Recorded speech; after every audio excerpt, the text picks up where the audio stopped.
Ellen Hardin was born on October 20, 1832 in Jacksonville, Illinois, to a prominent Kentucky family. She was the oldest of four siblings born to John J. Hardin and Sarah Ellen Smith Hardin, and was a cousin to Mary Todd Lincoln. In 1846, her father joined the United States Army to fight Mexico. He rose to the rank of colonel and was killed in the Battle of Buena Vista in 1847.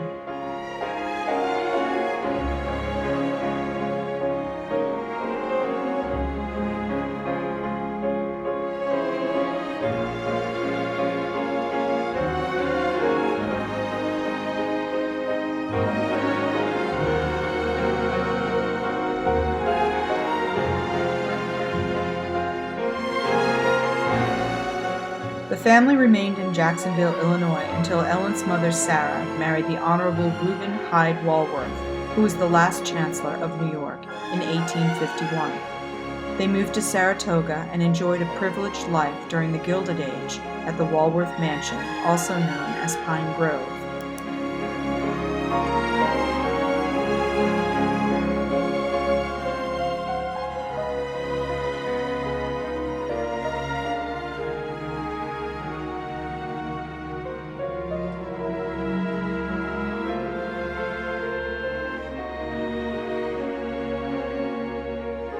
A year later, 20-year-old Ellen married her stepfather's oldest son, Mansfield, and continued to reside at Pine Grove. Their marriage produced 8 children and incalculable misery. Mansfield was educated as an attorney but preferred to write Penny Dreadful-style novels that fed his dark side. Mansfield's dissolute ways, long absences, and his violent rages and assaults toward Ellen were common knowledge. Ellen separated from him several times, fleeing to Kentucky until she finally obtained a limited divorce from him in 1861. However, Mansfield continued to torture Ellen through deranged and violent letters, threatening cruelty and death to her and their eldest son, Frank. Frank intercepted the barrage of letters and then lured his father to a hotel room in New York City.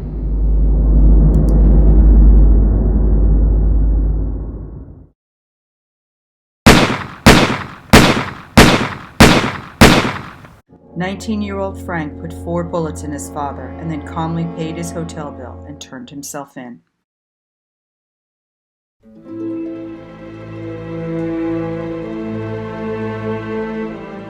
After a scandalous and highly publicized trial, Frank Walworth was convicted of second-degree murder and was sent to Sing Sing for life. His mother Ellen successfully campaigned for him to be transferred to an asylum for the criminally insane, and then she set to work to get her law degree from New York University. 4 years after his father's murder in 1877, Frank Walworth was pardoned by the governor of New York thanks to his mother's legal efforts. Frank died in 1886 at 33 years of age due to a lung disease he picked up in prison.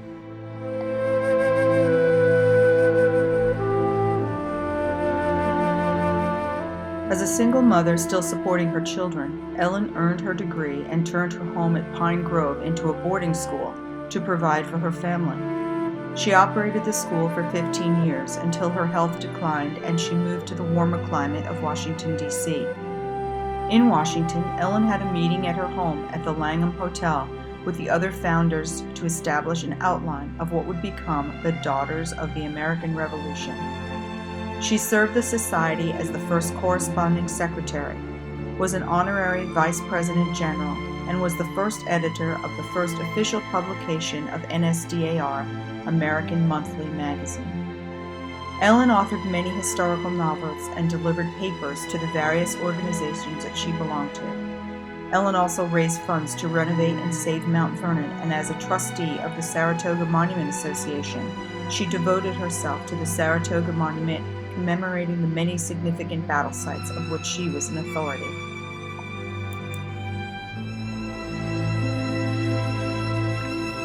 The cruelest blow was yet to come for Ellen.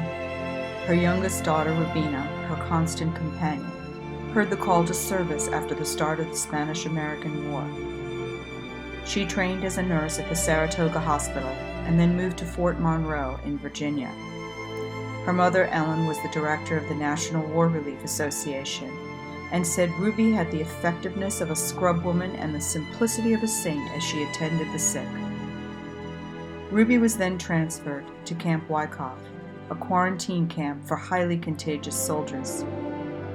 Ruby contracted typhoid disease and died at age 31. Though she held no military status, she was wrapped in an American flag and brought home for burial with full military honors. Her mother saved a lock of her hair in her diary and wrote, "Ruby at her last." No storm of praise will be bestowed upon her, sweet nurse, yea, angel, gentle minister. And yet she served her flag, not as a man, but better still, as only woman can. In 2011, the Saratoga chapter NSDAR rededicated her grave, an impressive monument to the young nurse whose mother helped founded the Daughters of the American Revolution. Ellen Hardin Walworth died on June 23, 1915, at age 82 at Georgetown University Hospital in Washington, D.C. She was buried at Greenwich Cemetery in Saratoga, New York.